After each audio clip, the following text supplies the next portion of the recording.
In this video, I'm going to be showing you every wager I placed at UFC Mexico City. First off, here's every fight I'm not wagering on for various reasons, starting with Erick Silva taking on Francis Marshall.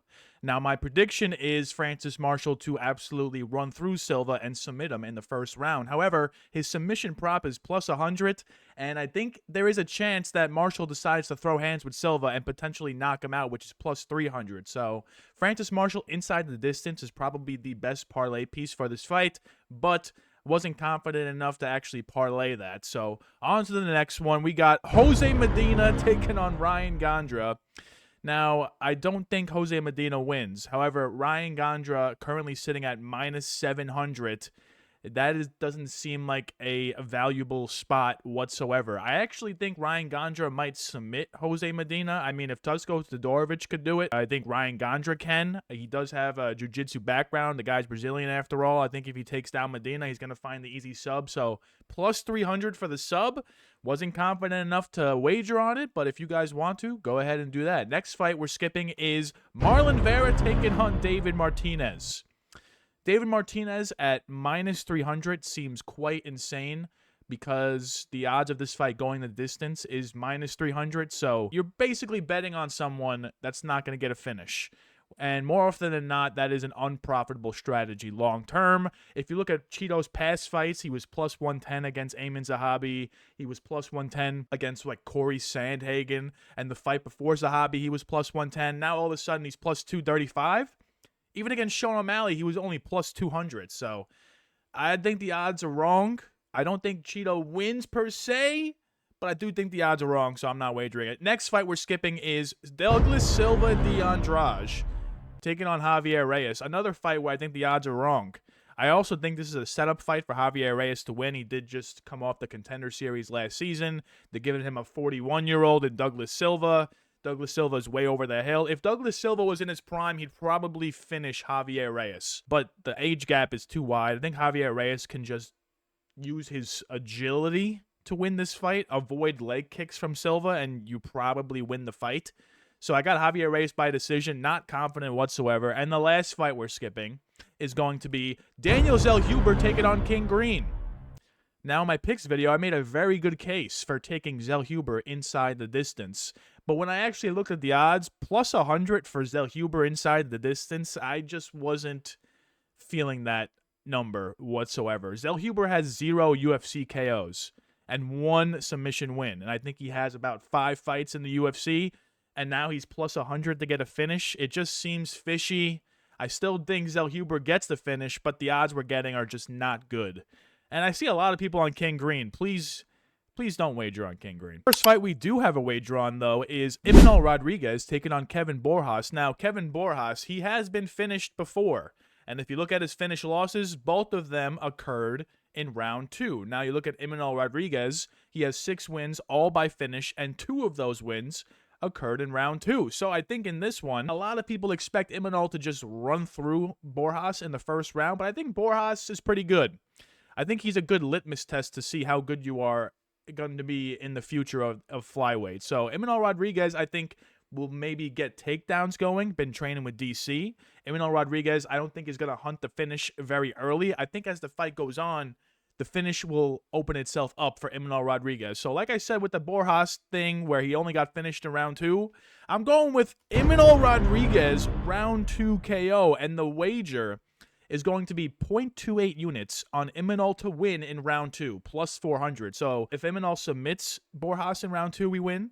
If Imanol KOs Borjas in round 2, we win. Round 1 is going to be a sweat because Imanol throws with heat. He throws big bombs. So as long as Borjas doesn't get finished in round 1, we're going to be looking live in round 2, plus 400. Let's see if we can cash this one. Next fight we're wagering on is Macy Chiasson taking on Ailin Perez. And in this one, I think Ailin Perez is going to take down Macy Chiasson. I think she's going to control her. I think she's going to attempt submissions on Macy Chiasson.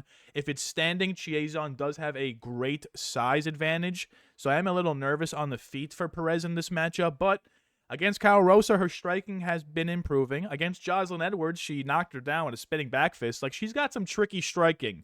Because her takedown threat is so large, that actually opens up her hands. And, you know, her opponents usually have their hands down defending the takedown, and bang, they get hit in the face with a spinning back fist. So for all those reasons, I'm going with Ailin Perez to win this by decision. But when I was looking at the betting lines, I couldn't help but notice there was a number that jumped off the page.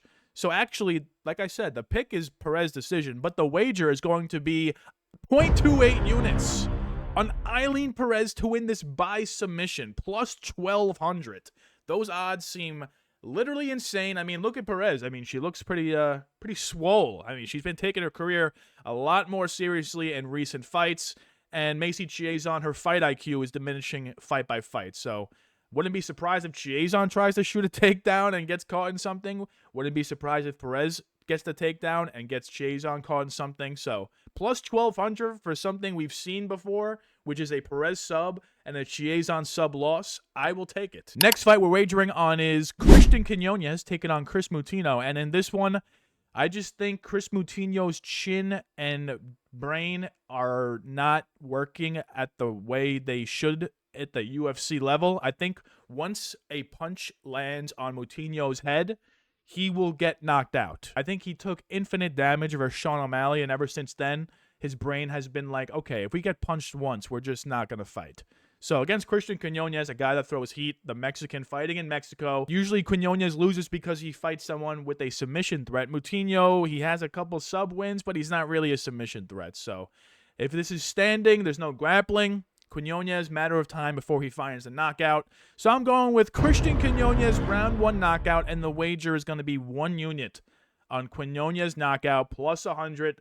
Listen, if this wager doesn't hit, okay, I'll put my hands up. I'll say I was stupid. You know, the betting lines, minus 700 for Quinonez is outrageous.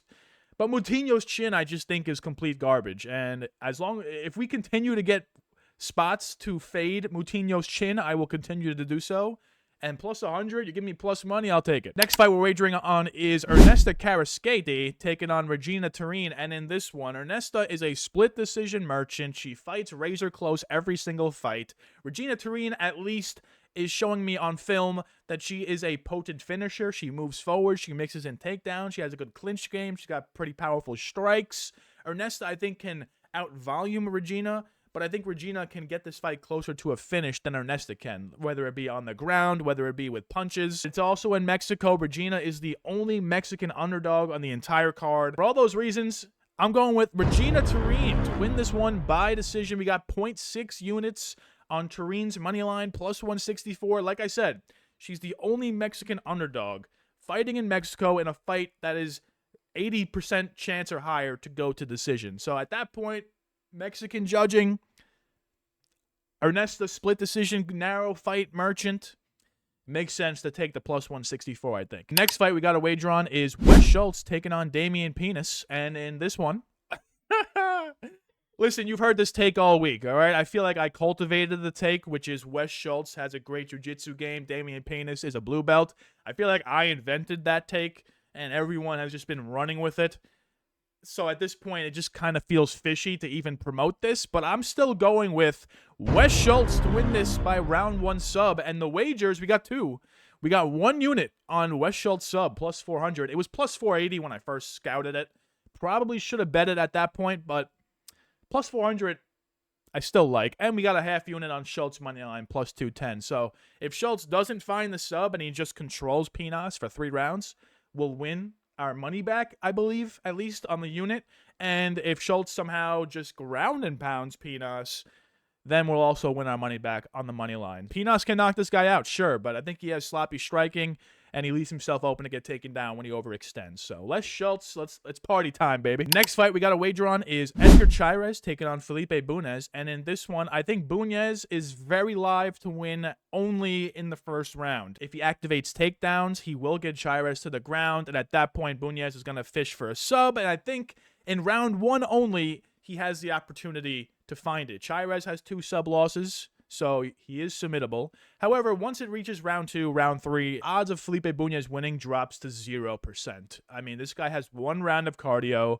Chairez, Mexican, fighting in Mexico. I think Chairez ultimately wins this one, but my best take for this fight, I have 2 of them. We'll get into the second one later, but we got the wager on fight to end by sub. Plus 175, 0.6 units on it. Listen, both guys have been submitted twice. Both guys are mainly grapplers. Chairez lately has been more of a striker, but Bunes is going to force the grappling. Chairez is a guillotine merchant. He might latch in the guillotine. He might submit Bunes that way. And as the fight progresses, I think even if Chairez knocks down Bunes in round 2 or 3, he won't fish for the ground and pound. He's going to fish for the sub. So plus 175. I like this wager, and ultimately we have a parlay piece in this fight as well, so we'll get into that shortly. Next fight we got a wager on is Brandon Moreno taking on Lone'er Kavanagh, and I'm going to keep this short, keep it simple.